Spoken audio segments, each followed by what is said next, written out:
Okay, so before we get back to the London, I think that since we've been doing some theory in opening, it's important to also know some basic concepts that apply to all opening.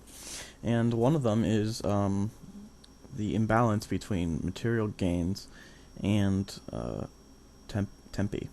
So what I mean by that is that uh, sometimes one player will play to get more material, and the other player will sacrifice the material in order to gain time.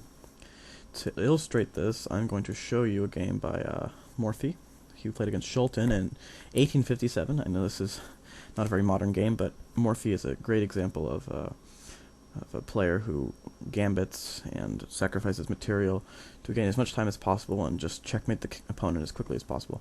Alright, so Morphy's black here, and Shulten played f4, played King's Gambit, which was very common in the 19th century, actually, and is not so common now, probably because after takes, there's some lines where black is considered to probably be better, or at least equal, and it's lost a lot of popularity. But back then, the theory wasn't as developed, so it was more common. Okay, so instead of taking Morphy wants to gain time immediately.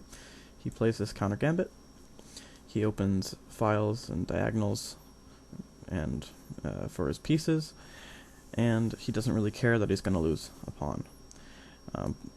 White will take here, and black pushes. Morphy pushes, and immediately he is restricting white's natural development square for his knight. He's got more active diagonals for his bishops. He's already gotten a developmental edge. White threatens to establish a broad pawn center, and if black decides to capture, then white will be good shape here. Notice that taking is probably well, maybe he takes with the queen actually, to defend this pawn. Anyway, so Morphy defends this, and develops a piece. So he's always thinking of developing. And white does the same and continues the pressure. And Morphy continues. He's always developing. He could gain the pawn back somehow, probably, or at least try with pawn takes, and maybe if bishop takes, he can win this pawn or something. But anyway, instead he does this. And after bishop b2, he plays a move that really shows that he doesn't care about material in the opening in this position. In the 20th century, castling became very popular. It was the main move, but this isn't the 20th century, and Morphy played a move that really shows where his priorities lie.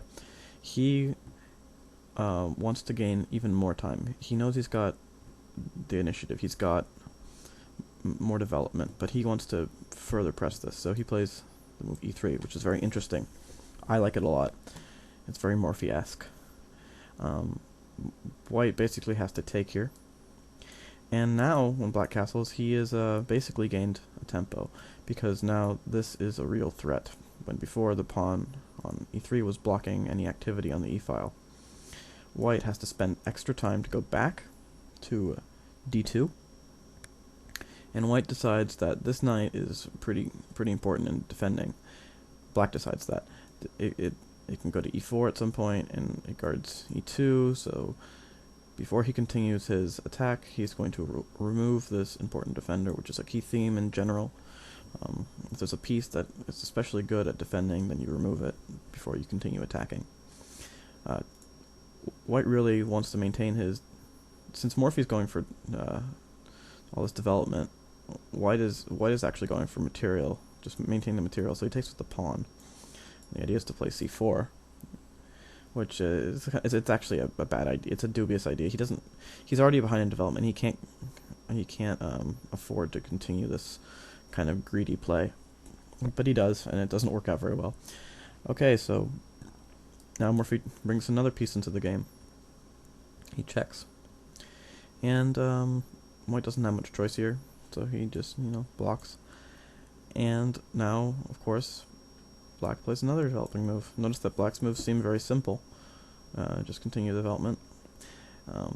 It's simple after he played a move like the move e3. That's the concept.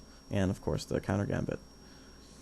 Now white, notice that knight f3 is probably dubious, I would say, either because of taking and then this pawn hangs and this diagonal's open, or maybe taking this pawn immediately, or even maybe with the queen. Anyway, it's very good for black, so he doesn't play this. Instead, he actually decides that he's going to spend extra time to defend his material. Well, this is a mistake. I mean, he really needs to avoid just being obliterated at this point instead of worrying about having a few extra pawns.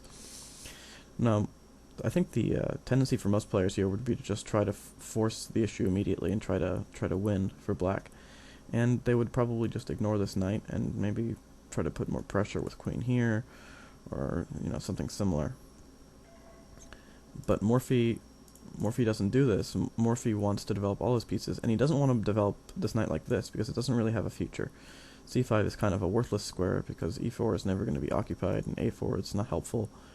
He really wants to put his knight here so he can access the important d4 square. But he can't do that yet, so he first attacks white's center. And of course the idea is if white takes, black will put his knight on the good square, and if he doesn't take, then he's going to have this problem. He's going to lose a pawn in the center anyway, so white of course has to take, basically, and knight takes, and now we've developed all the major pieces except for this rook, and this isn't that important.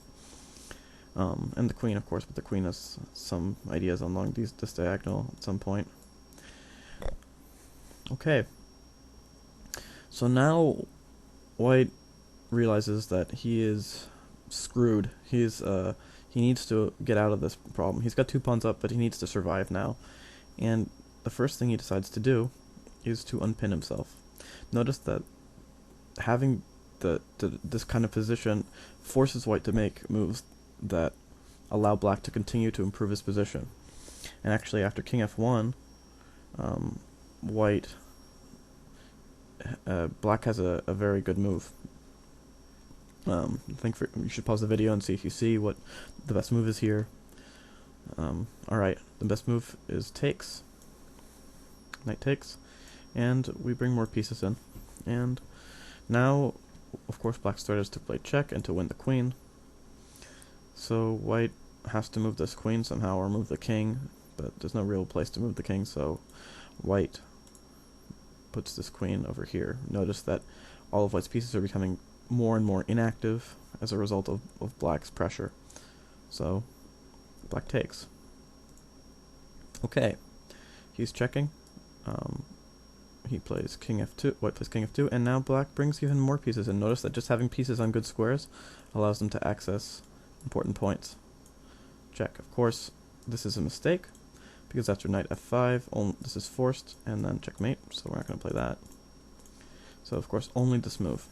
Unfortunately for white, this is also a forced loss, and I want you to see if you can find there's a forced checkmate here for black. So pause the video, see if you can calculate all the way through. The tricky part may be on move 5 or something, or move 4. I don't really feel like counting them. That one of the moves is not as easy to find, but once you're at the position, it'd be easy to find. But from here, maybe not. Okay, so black's move is check. This is a very strong move, and the idea is just to vacate the d4 square so that the queen can occupy it and enter into the attack and finish the game. After pawn takes knight, queen of course comes into the attack, and white now is just playing forced moves. So he's only got one move. Of course, black checks. White has only got one move. Black checks. One move. And here's the key. There's probably quite a few winning moves for black here. Probably, I would guess quite a few. But I think this one's the easiest. This is one that Morphy plays. He's threatening 2 checkmates, basically. He's threatening this checkmate, and he's threatening checkmates with knight f5 and queen here. You'll see it's how the game goes. And basically white has to play something like, well, white resigns here, but if you play something like rook g1, then after knight f5, this is checkmate. And similarly, if we play a move like h3, it's just the same thing. There's no way to avoid this. Okay, so the point of this is that in any opening, even in the London, in any opening, there exists this imbalance between between time and material, and you should try to follow Capablanca's rule that